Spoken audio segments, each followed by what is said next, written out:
Les doy la bienvenida una vez más aquí a El Mundo Ahora de France 24. Yo soy Rodrigo Sedano. Voy a estar con ustedes los próximos minutos para contarles todas las noticias internacionales. Vamos con ellas. El presidente de la Asamblea Nacional de Venezuela, Jorge Rodríguez, informó de la liberación de un número importante de presos que incluye venezolanos y extranjeros. El gobierno español ha confirmado que hay también españoles entre ellos y lo considera un paso muy positivo. Hay manifestaciones masivas en Minneapolis. Miles de habitantes de la ciudad estadounidense protestaron contra el asesinato de René McLean-Good por parte de un agente del Servicio de Inmigración conocido como ICE. El gobierno federal defiende la reacción del funcionario. El alcalde y el gobernador de Minnesota lo critican. En Irán siguen en aumento las manifestaciones con premisas contra el gobierno de los ayatolás y bajo la amenaza de Trump de consecuencias se aumenta la represión. Este jueves se registró asimismo un apagón de Internet, dijo el grupo de monitoreo de Internet NetBlocks. Comenzamos.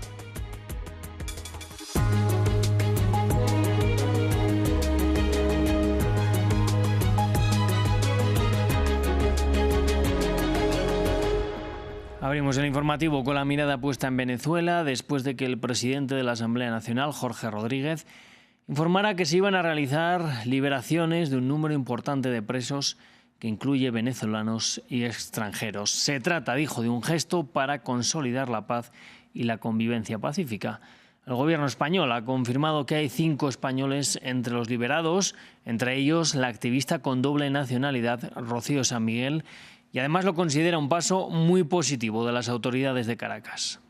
El gobierno bolivariano, junto a las instituciones del Estado, ha decidido la puesta en libertad de un número importante de personas venezolanas y extranjeras, y estos procesos de excarcelación están ocurriendo desde este mismo momento. Anteriormente pudimos hablar con Rafael Uzcategui, sociólogo y director de la ONG Laboratorio de Paz Venezuela, para ahondar en esta liberación de presos. Le preguntábamos si este era un movimiento esperado, dadas las presiones de Donald Trump, o aún así sorprende por su alcance. Efectivamente, era uno de los mensajes que toda la sociedad venezolana, especialmente las organizaciones sociales, esperábamos sobre la real voluntad de iniciar un proceso de transición a la democracia.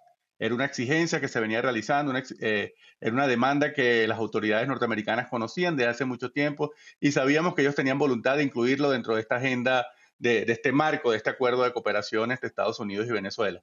Así que extraoficialmente se ha dicho que esta cifra pudiera beneficiar entre 100 a 400 personas presas políticas en el país. No sería la totalidad, supuestamente.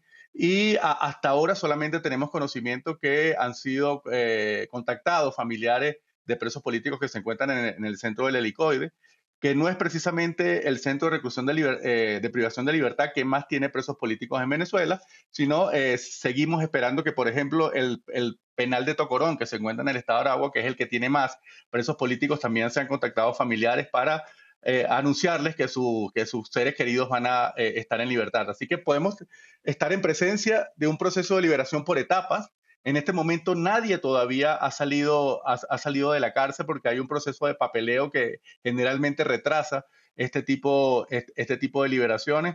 Pero, por supuesto, estamos muy contentos que Rocío San Miguel, nuestra compañera defensora de derechos humanos, esté dentro de la lista de los españoles que han sido beneficiados con esta medida. Y Donald Trump y Gustavo Petro tuvieron el miércoles la que fue su primera llamada telefónica desde que son mandatarios. Una llamada que sirvió para acercar posturas y rebajar la tensión de los últimos meses entre los mandatarios, que cristalizó en amenazas a Petro y Colombia tras la captura de Nicolás Maduro en Venezuela. Ahora Trump señaló que están arreglando un viaje de su homólogo colombiano a Washington. La canciller colombiana, Rosa Villavicencio, dijo también que espera concretar con Marco Rubio la fecha de esa visita.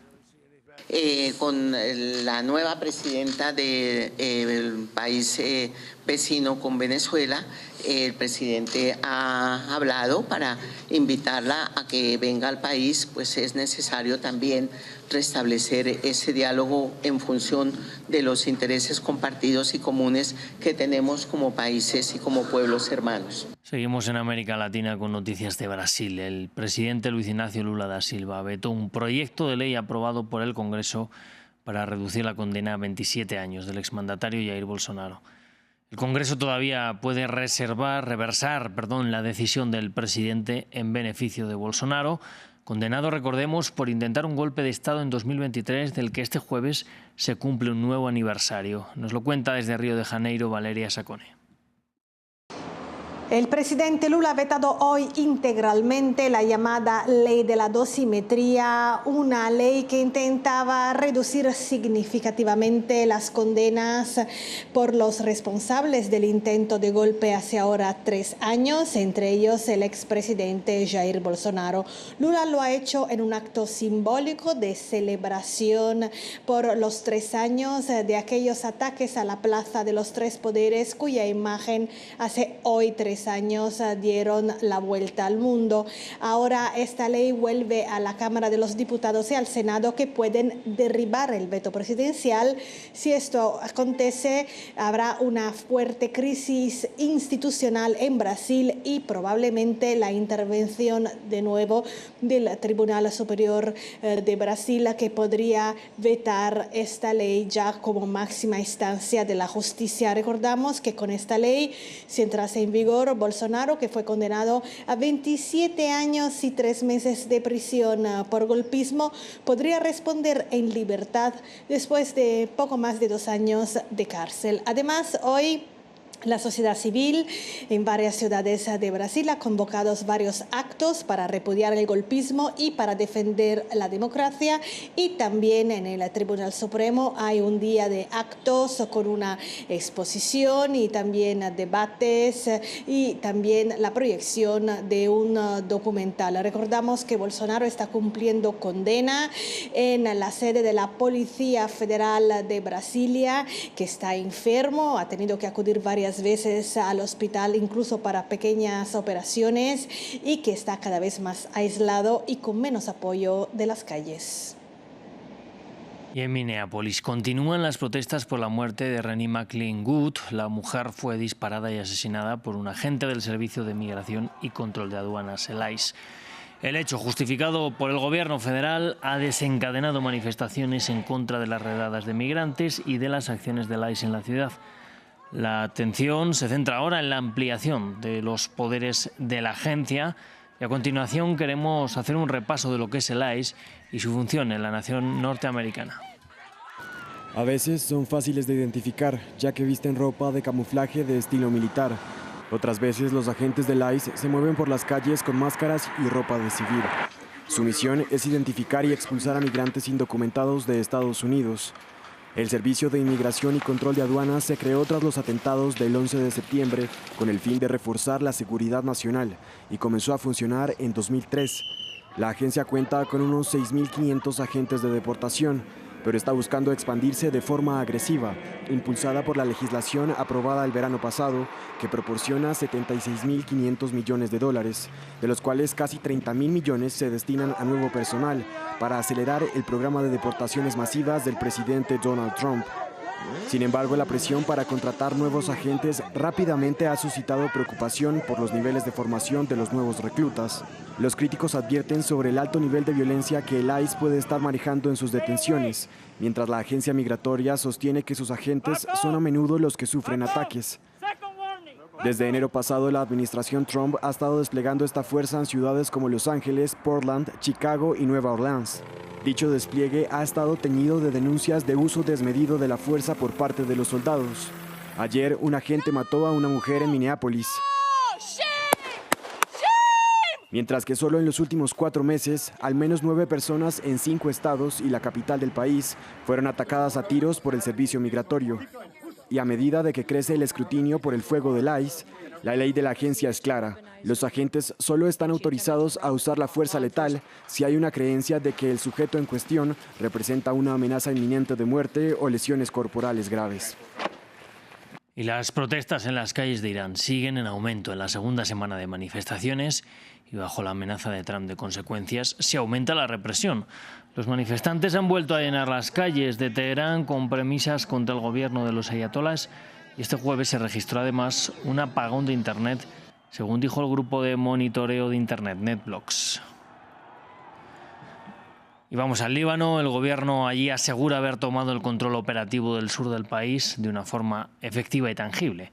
Un requisito en el alto el fuego firmado por Israel y auspiciado por Estados Unidos, que implica el desarme de Hezbollah. En este sentido, Israel ha dicho que los esfuerzos están lejos de ser suficientes.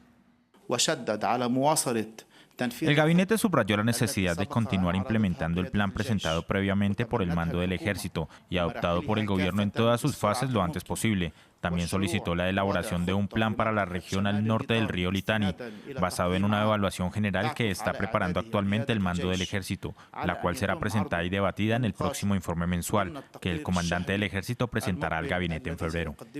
Y las fuerzas oficiales de Siria bombardean una vez más Alepo, la ciudad más poblada del país.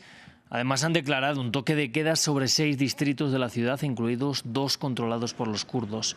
Es el tercer día consecutivo de combates entre el ejército y las fuerzas democráticas sirias, lideradas por las milicias kurdas del norte y del este del país. Tan solo hoy el gobierno habla de 9 civiles muertos, mientras las SDF cuentan otras al menos 8 víctimas. Y Rusia liberó al investigador francés Logan Vinatier, a quien la justicia rusa condenó por supuestamente violar las leyes sobre agentes extranjeros. A cambio, las autoridades francesas han liberado al ciudadano ruso Danil Kasatkin, un jugador de baloncesto que está encarcelado, señalado de participar presuntamente en ciberataques. Nos lo cuenta Patricio Peralta. Un investigador francés por un basquetbolista ruso. Este jueves, tras casi un año y medio en prisión, fue liberado Logan Vinatier.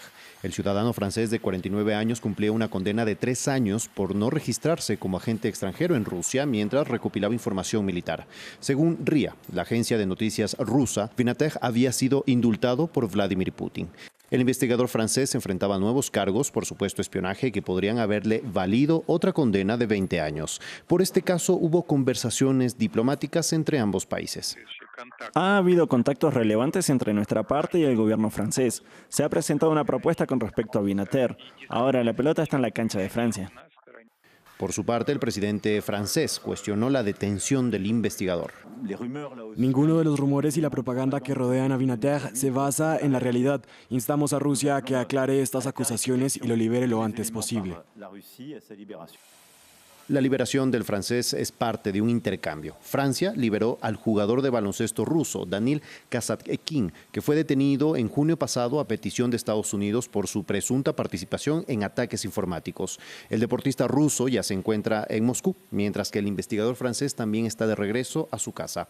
Este tipo de intercambios se han vuelto cada vez más comunes desde la guerra con Ucrania. En 2024, un gran número de periodistas y opositores detenidos fueron liberados de Rusia tras un acuerdo con Estados Unidos. Pues así nos vamos a despedir. Yo les invito a que sigan aquí con nosotros en France 24, que enseguida vamos a volver.